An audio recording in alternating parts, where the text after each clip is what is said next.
누군가와 진심으로 사랑에 빠졌을 때 그 사람의 문화까지도 사랑할 수 있을까요?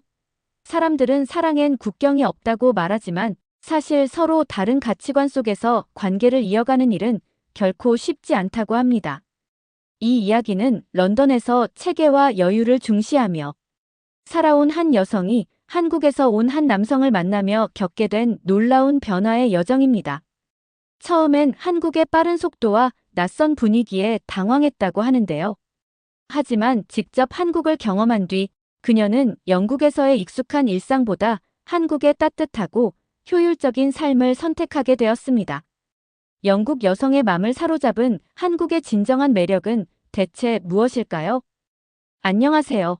저는 엘레나 브룩스예요. 런던에서 태어나 런던에서 자란 저는 누구보다도 이 도시의 리듬을 잘 안다고 자부했어요.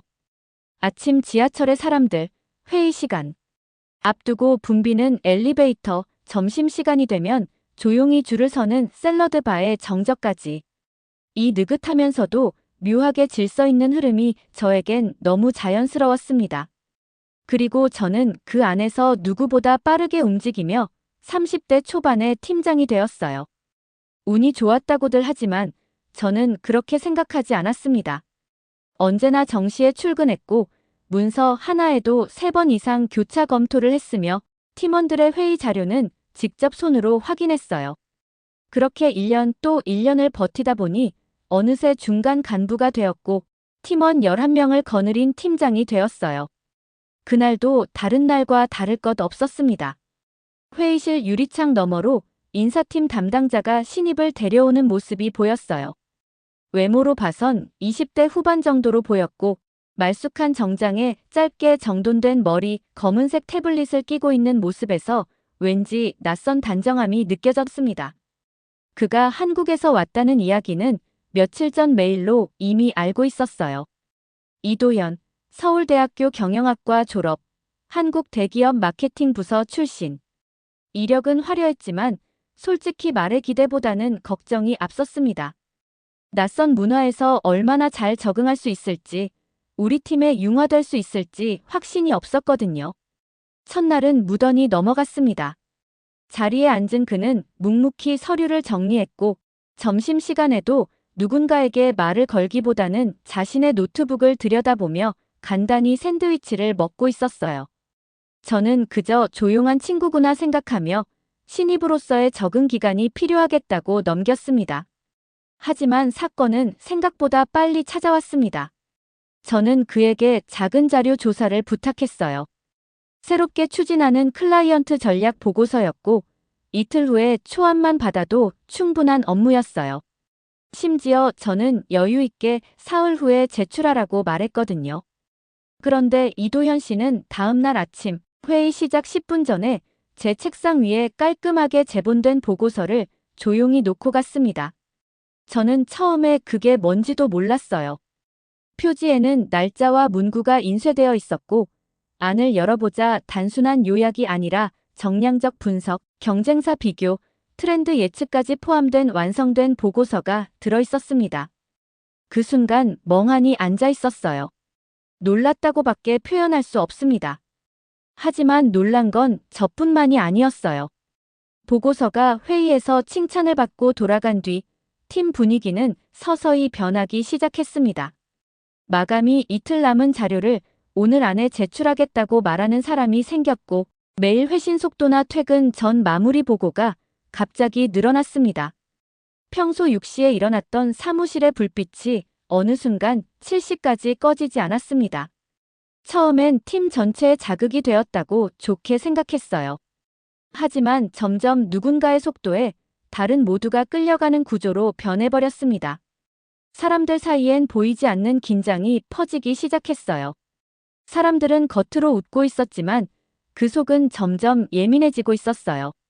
자유롭고 유연했던 회의가 계산적인 발언으로 채워졌고 여유롭던 점심시간에도 모두가 노트북을 켜고 업무를 이어가고 있었어요. 저는 결국 결정해야 했습니다. 이 상황을 방치하면 팀은 무너질 것 같았고 그 중심에는 분명 도현 씨의 방식이 있었습니다. 그는 아무 잘못도 하지 않았지만 그의 속도가 우리를 변하게 만들고 있었어요. 그래서 저는 점심시간이 끝나갈 무렵 도현 씨를 회의실로 불렀습니다. 그리고 처음으로 그를 제대로 마주했습니다. 그는 조용히 들어와 문을 닫고 저를 향해 고개를 숙였습니다. 저는 바로 본론으로 들어갔습니다. 보고서가 훌륭했다는 칭찬부터 시작했어요. 동시에 그 보고서로 인해 팀 전체에 어떤 파장이 있었는지 솔직히 전했습니다. 그리고 말했어요. 이곳은 속도가 전부가 아니에요.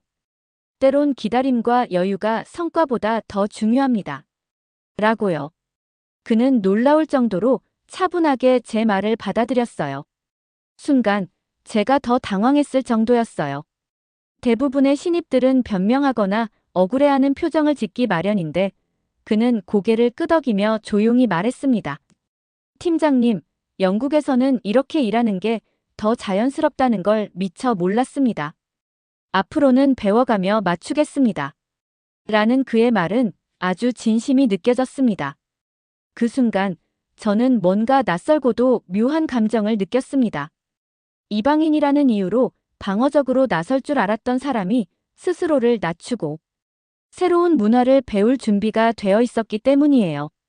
그의 말 한마디가 어쩌면 제 안의 선입견을 흔들기 시작한 첫 계기였던 것 같습니다. 그날 이후 도현 씨는 달라졌습니다. 아니, 정확히 말하면 저를 포함한 팀이 그를 대하는 시선이 바뀌기 시작했어요. 여전히 그의 일처리는 빨랐지만 속도를 앞세우기보다는 과정에 머무르려 애쓰는 모습이 보였습니다. 회의 시간에는 의견을 먼저 내기보다 조용히 듣고 정리한 뒤 마지막에 간결하게 덧붙였고 팀원들의 보고 자료를 먼저 읽어본 뒤 칭찬과 함께 질문을 남기곤 했습니다.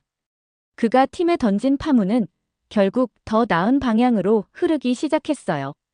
사람들은 다시금 본인의 속도로 일하면서도 효율을 고민하기 시작했고 도현 씨는 조용히 그 흐름에 자신을 맞춰갔습니다. 저는 한 발 물러서서 그 모습을 지켜봤고 어느 순간부터는 그가 만들어내는 작은 변화들이 더 이상 위협적으로 느껴지지 않았어요. 처음 그가 문서를 제게 내밀던 날, 저는 속도에 짓눌릴 뻔했습니다.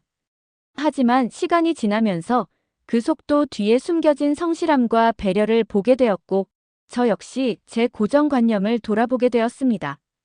도현 씨는 단지 한국이라는 나라에서 온 능력 있는 청년이 아니었습니다. 그를 알기 시작하면서 저는 다름이라는 것이 때로는 우리를 더 넓은 세상으로 이끌 수 있다는 걸 조금씩 배우기 시작했어요. 그의 빠름은 충격이었지만 그 이후로 생긴 균열은 저에게 새로운 질문을 던졌습니다. 나는 정말 옳은 방식으로 팀을 이끌고 있었는가? 그리고 다름을 얼마나 받아들일 준비가 되어 있었는가? 이도현이라는 한 사람은 제게 그 질문을 던졌고 그 답을 향해 나아가게 만들었습니다. 그리고 어쩌면 이건 시작일지도 모르겠습니다.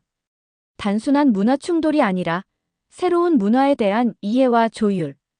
이도현 씨와 함께라면 저는 조금 더 유연해질 수 있을지도 모르겠다는 예감이 들었습니다. 그날 이후로 도현 씨는 저에게 자주 말을 걸기 시작했어요. 무례하지 않게 아주 조심스럽고 예의 바른 방식으로 다가왔습니다. 처음엔 단순한 업무 관련 질문이었어요. 이 자료의 정리는 이 순서가 맞을까요? 라든가 보고서 구조를 이렇게 짜도 괜찮을까요? 그 같은 저로선 익숙한 질문이었지만 그가 던지는 방식은 달랐습니다. 마치 실수를 피하려는 게 아니라 더 나은 방향을 고민하는 사람처럼 느껴졌어요. 그리고 그런 태도는 제 안의 긴장을 조금씩 누그러뜨렸습니다. 그는 틈틈이 영국의 업무 문화에 대해 물었어요. 제가 답변을 하면 그는 항상 메모하거나 나중에라도 그 내용을 행동으로 보여주곤 했습니다. 그걸 보며 저는 조금씩 마음을 열게 되었어요. 특히 어느 날 제가 우리는 토론을 중요시해요. 동의하지 않는 의견도 괜찮다고 생각해요. 라고 말했을 때 그는 며칠 뒤 회의에서 처음으로 다른 팀원의 아이디어에 대해 반론을 제기했어요. 물론 아주 정중하게 말했지만 그때 저는 조금 놀랐습니다. 그가 진심으로 배우려 한다는 걸 그 순간 확실히 느꼈어요. 사적인 대화도 서서히 늘어났습니다. 퇴근길에 엘리베이터 앞에서 우연히 마주쳤을 때 그가 조용히 말했어요. 팀장님, 런던에서 꼭 가봐야 할 곳 추천해 주실 수 있나요? 저는 잠시 생각하다가 날씨가 맑을 때 템즈강을 따라 걷는 걸 추천했어요. 그게 끝인 줄 알았는데 며칠 뒤 그는 정말로 점심시간에 혼자 템즈강 근처를 산책한 이야기를 들려줬습니다. 자신에게는 너무 느린 시간이었지만 신기하게도 즐거웠다고 했어요. 그 말을 들으며 저는 웃음을 참지 못했어요. 빠름이 일상인 사람이 여유를 배우려는 그 모습이 참 인상 깊었거든요. 그렇게 우리는 업무와 일상을 조금씩 공유하기 시작했어요. 어느 날 그는 한국식 식당을 소개해주겠다며 저를 데려간 적이 있었어요. 김치, 불고기, 비빔밥 같은 음식들을 맛보면서 저는 젓가락질을 처음 제대로 해보게 되었고 그는 제 서툰 동작을 가만히 지켜보다가 조심스레 알려주었어요. 그 상황이 참 웃겼어요. 팀장인 제가 신입사원에게 젓가락질을 배우고 있으니 말이에요. 하지만 그 순간이 이상하게도 따뜻하게 느껴졌습니다. 뭔가 서로를 인정하고 존중하는 감정이 오가는 듯한 기분이었어요. 반대로 제가 도현 씨에게 런던의 여유를 알려주고 싶을 땐 주로 와인바나 박물관을 추천했어요. 특히 템즈 강변에 있는 조용한 와인바에 그를 데려간 날이 기억에 남아요. 우리는 잔을 들고 천천히 향을 맡으며 와인을 음미했어요. 그는 처음엔 어색해하다가도 이 모든 과정이 마치 의식처럼 느껴진다며 웃었고 저는 그 웃음에 같이 웃었어요. 저는 그 자리에서 처음으로 느꼈습니다. 아, 이 사람은 단지 빠른 게 아니라 섬세하기까지 하구나. 그의 말투 하나, 제 이야기에 집중하는 눈빛 하나가 전부 진심이 느껴졌습니다. 어느 순간부터 퇴근 후에 대화를 나누는 시간이 당연하게 여겨졌습니다. 저는 퇴근이 가까워 오면 그와 커피를 마시며 하루를 정리했고 그는 업무 외의 이야기를 조심스럽게 꺼내기 시작했어요. 팀장님은 어릴 때 꿈이 뭐였어요? 런던에서 가장 좋아하는 계절은 언제인가요? 같은 사소한 질문들이었지만 그 질문 하나하나가 저를 돌아보게 만들었습니다. 그가 제 안에서 공간을 차지하고 있다는 걸 자각하는 데는 오랜 시간이 걸리지 않았어요. 우리는 그렇게 1년을 함께 보냈습니다. 서로의 문화에 익숙해지고 때로는 논쟁도 하고 때로는 조용히 마주 앉아 책을 읽거나 영화를 보기도 했어요. 그는 어느새 제 생활의 일부가 되었고 저는 그의 방식에 조금씩 물들기 시작했어요. 예전엔 효율이 전부라고 생각했지만 이제는 빠름과 느림이 공존할 수 있다는 걸 알게 되었어요. 그는 제가 놓치고 있던 많은 것들을 보여주었고 저 역시 그에게 런던의 진짜 매력을 알려주려 노력했어요. 1년이 지난 후 우리는 연인이 되었습니다. 그 고백은 특별한 이벤트 없이 아주 조용하고 담백하게 이루어졌어요. 어느 늦은 저녁 사무실에서 같이 남아 정리하던 중 그는 말했어요. 이렇게 하루를 마무리하는 게 제겐 참 편해요. 팀장님과 함께라서 그런가 봐요. 그 말 한마디가 제 마음을 건드렸고 저는 그저 고개를 끄덕였어요. 그 이후 우리는 주말마다 함께 걷고 요리를 하고 서로의 가족 이야기를 나누기 시작했어요. 그 모든 시간이 저에게는 새롭고 따뜻했어요. 그렇게 2년이 흘렀고 우리는 결혼을 결심하게 되었습니다. 결혼이라는 단어가 처음 나왔을 때 저는 놀랍도록 망설이지 않았어요. 그는 단지 다른 나라에서 온 남성이 아니었어요. 그는 제게 익숙함과 안정감을 주는 사람이었고 제가 삶을 다시 생각하게 만든 사람이었어요. 그는 제가 만든 벽을 부드럽게 넘어서 제 안에 조용히 자리를 잡은 사람이었습니다. 결혼을 준비하면서 저는 자연스럽게 한국을 방문하게 되었어요. 그와 함께 그의 가족을 만나고 그의 나라를 직접 경험해보기 위해서였습니다. 한국은 저에게 낯선 땅이었지만 동시에 그가 태어나고 자란 곳이었기 때문에 저는 그 땅을 이해하고 싶었어요. 그는 말했습니다. 엘레나, 한국은 좀 빠르지만 그 안에 따뜻함이 있어요. 분명히 느끼실 거예요. 그 말이 마음에 남았습니다. 빠름과 따뜻함. 이질적으로 보이는 그 두 단어가 어떻게 하나의 문장 안에서 어울릴 수 있을지 저는 곧 몸소 느끼게 될 거예요. 인천공항에 도착한 순간 저는 스스로에게 물어야 했어요. 여기가 정말 공항 맞아? 비행기에서 내린 지 채 30분도 지나지 않았는데 수화물까지 찾고 입국 심사까지 모두 마친 상태였거든요. 런던 히드로에서라면 상상도 못할 일이었습니다. 줄을 서느라 다리 아프게 기다리고 수화물 찾느라 땀을 뻘뻘 흘리는 게 당연했던 제게는 이 속도가 너무 낯설고 신기했어요. 놀랐다고 말하면 부족했을 정도로요. 그런데 이 놀라움은 시작에 불과했어요. 공항을 빠져나와 도현 씨와 함께 공항철도를 타고 서울 시내로 이동할 때 저는 또 한 번 충격을 받았습니다. 지하철은 한치의 오차도 없이 제 시간에 도착했고 플랫폼은 조용하고 질서정연했어요. 사람들은 통화도 하지 않고 줄도 자연스럽게 서 있었고요. 저는 창밖을 바라보며 문득 생각했어요. 이곳은 무언가 다르게 숨 쉬고 있구나 하고요. 서울에 도착한 뒤 우리는 짐을 풀고 도현 씨의 부모님 댁으로 향했습니다.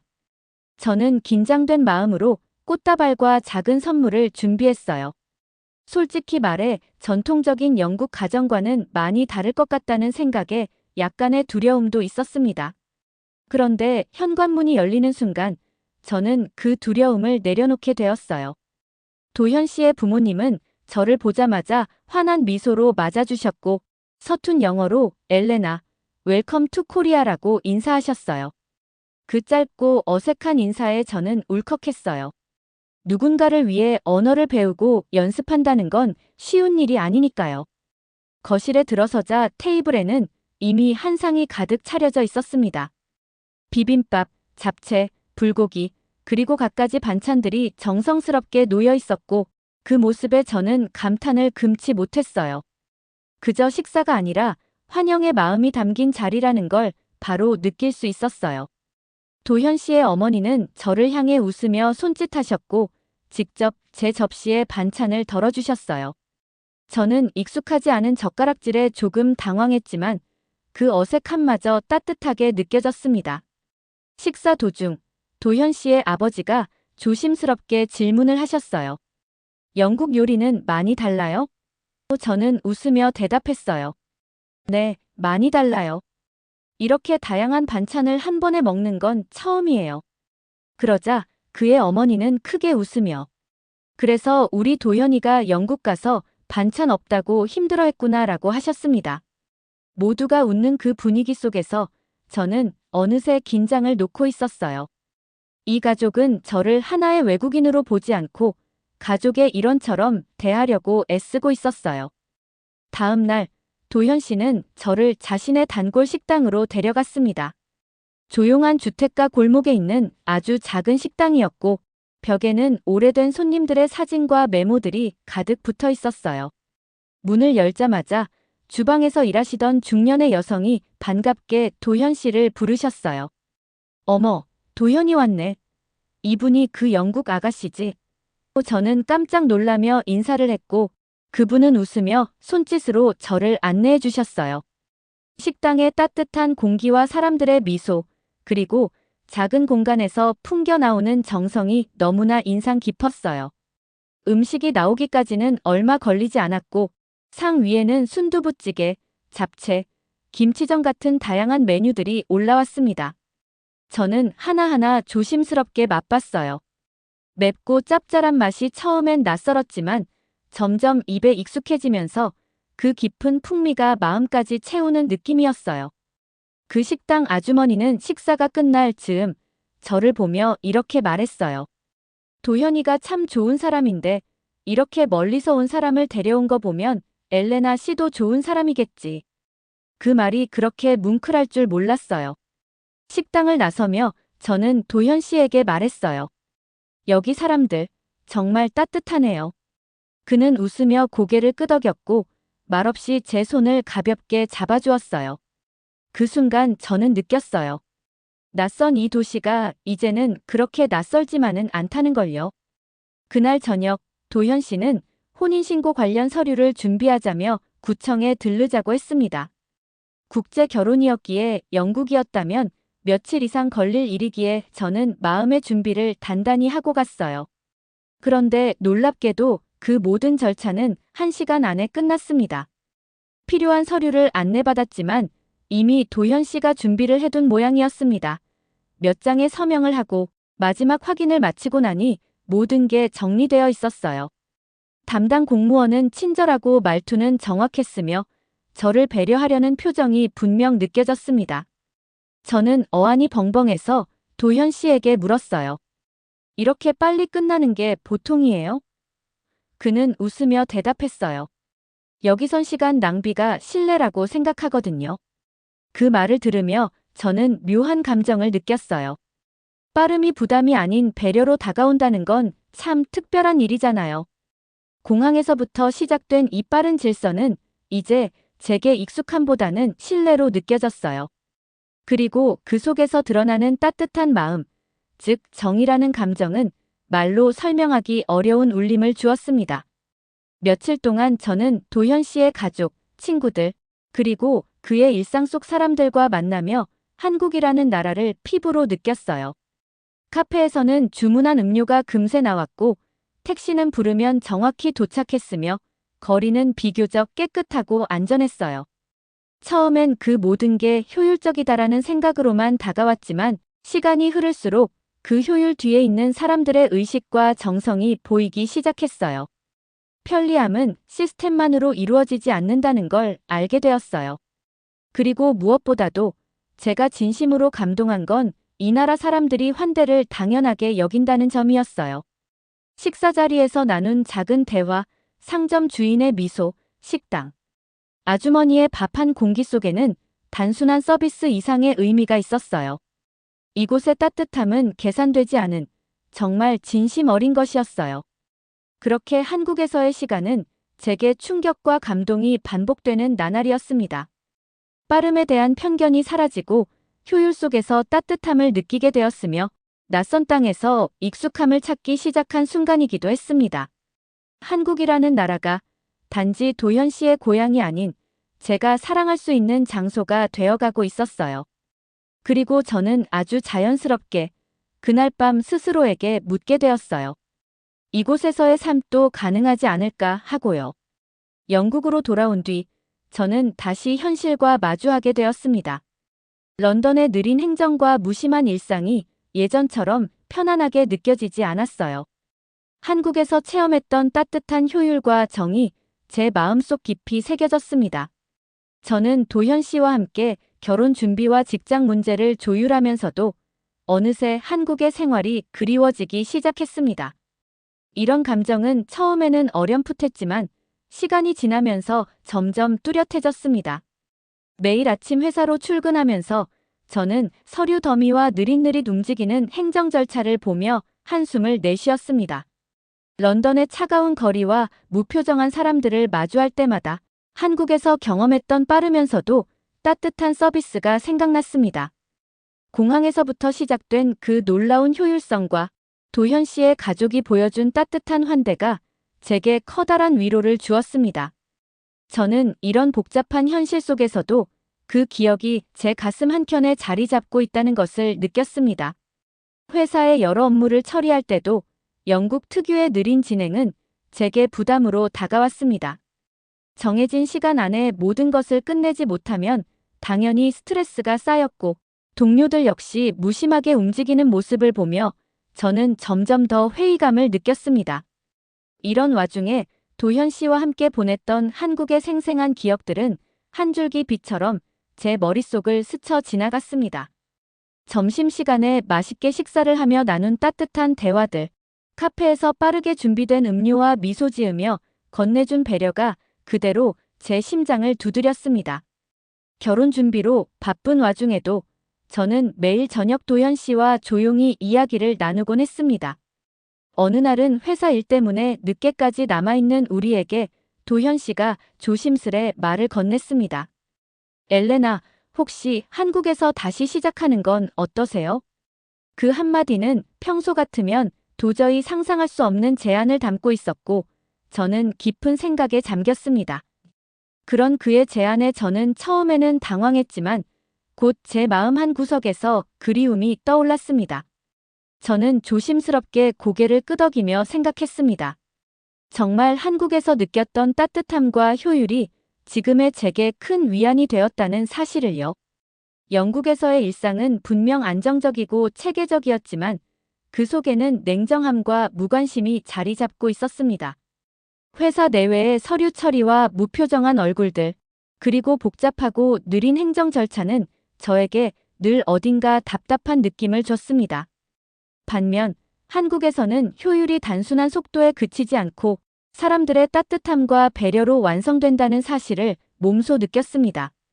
예를 들어 처음 인천공항에 도착했을 때부터 경험한 그 깔끔한 질서와 따뜻한 환대는 지금도 잊을 수 없습니다. 저는 그때 처음으로 여기는 다르다라고 마음속 깊이 느꼈습니다.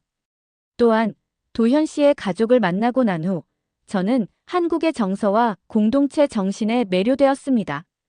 도현 씨의 어머니가 서툰 영어로라도 정성스럽게 저를 맞아주던 모습, 그리고 식탁에 가득 채워진 한식 반찬들은 단순히 식사가 아니라 삶의 한 부분임을 느끼게 해주었습니다. 그런 경험들은 제가 결혼 준비를 하는 동안 커다란 위안과 영감을 주었습니다. 저는 회사에서 받는 피로와는 다른 진정한 인간미가 담긴 경험들을 다시 누리고 싶다는 생각을 떨칠 수 없었습니다. 어느 날 저는 조심스레 도현 씨에게 물었습니다. 도현 씨, 혹시 우리 한국에서 다시 시작할 수 있을까요? 제 목소리는 떨렸지만 솔직한 마음을 담아 말했습니다. 그때 도현 씨는 저를 따뜻하게 바라보며 미소를 지었고 단호하게 대답했습니다. 엘레나, 우리가 함께라면 어디든 좋아요. 그의 그 한마디는 마치 오랜 시간 제 마음속에 있었던 의문에 명쾌한 해답을 주는 듯 했습니다. 저는 그 말에 안도의 한숨을 내쉬었고 동시에 앞으로의 미래에 대한 기대감에 가슴이 뛰었습니다. 그 후로 저는 점점 더 결심하게 되었습니다. 영국의 안전하고 체계적인 환경도 나쁘지 않지만 제 마음 한켠에는 분명 한국에서의 그 따뜻한 온기가 자리 잡고 있었습니다.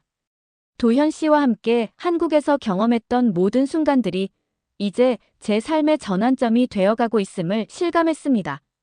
번화한 런던의 거리를 걸으며 문득 생각했습니다. 내가 정말 원했던 것은 빠른 효율만이 아니라 사람들과의 온기와 사랑이었어요. 이 생각은 저를 더욱 결연하게 만들었고 제가 미래에 대해 다시 한번 고민하게 했습니다. 결국 저는 도현 씨와 함께 한국으로 이주할 결정을 내렸습니다. 이 결정은 쉽지 않았지만 우리가 함께 나눴던 추억들과 그 따뜻한 기억들이 분명 저를 앞으로 나아가게 만들어 주었습니다. 한국에서의 생활은 또 다른 도전이겠지만 동시에 우리가 함께 만들어갈 새로운 미래의 시작이라고 믿었습니다. 저는 결혼 준비와 동시에 이민에 관한 여러 가지 문제들을 하나씩 꼼꼼히 준비하기 시작했습니다. 집 구하기, 자녀 교육, 그리고 양국의 문화 차이를 극복하는 문제까지 차근차근 해결해 나갔습니다. 도현 씨와 함께 한국 생활에 적응하기 위해 우리는 다양한 정보를 수집했고 여러 전문가들의 조언도 들었습니다. 처음에는 영국과 전혀 다른 방식의 행정 절차와 사회 시스템에 당황하기도 했지만 점차 우리 둘이 힘을 합치면 충분히 극복할 수 있다는 자신감이 생겼습니다. 매일 저녁 도현 씨와 미래에 대해 이야기를 나누며 우리는 서로의 계획을 공유했고 그 과정에서 서로에 대한 신뢰가 더욱 깊어졌습니다. 제가 느끼는 그 따뜻한 효율은 단순한 시스템의 문제가 아니라 사람들의 따뜻한 마음과 함께 이루어지는 것임을 확신하게 되었습니다. 마지막으로 저는 한국으로 돌아가기 전 런던에서의 마지막 날을 조용히 보내며 그곳의 차가운 풍경과는 다른 마음 따뜻해지는 한 자락의 기억을 곱씹었습니다. 런던의 거리와 사무실 내부를 바라보며 저는 한국에서의 생활이 저에게 얼마나 큰 의미였는지 다시 한번 생각했어요. 물론 영국도 제게 안정된 터전이었고 업무와 삶의 리듬을 유지하는 데에는 아무런 문제가 없었습니다. 그러나 이제 저는 도현 씨와 함께 새로운 시작을 할 때 그 따뜻한 한국의 온기와 효율을 다시 느끼고 싶었습니다. 이처럼 저는 한국에서의 경험과 런던에서의 현실을 비교하며 결국 도현 씨와 함께 한국에서 새로운 삶을 시작하기로 결심했습니다. 결혼 준비와 미래에 대한 설계는 단순히 계획만이 아니라 우리가 함께 나누었던 사랑과 신뢰를 바탕으로 이루어질 것이 분명합니다. 저는 결코 이 결정을 후회하지 않을 것이라 확신합니다. 이제 우리의 미래는 두 나라의 문화가 어우러져 만들어질 특별한 이야기가 될 것입니다. 마지막으로 도현 씨와 함께 한국에서 다시 시작하기 위해 모든 준비를 마친 지금 저는 마음 한켠에 따뜻한 기대와 설렘을 품고 있습니다. 우리가 함께 걸어갈 새로운 길은 물론 쉽지 않을지라도 서로에 대한 믿음과 사랑이 있다면 어떤 어려움도 극복할 수 있으리라 믿습니다. 저는 도현 씨와 함께 우리의 다문화 가족의 미래를 향해 다시 한번 힘차게 나아가기로 다짐했습니다.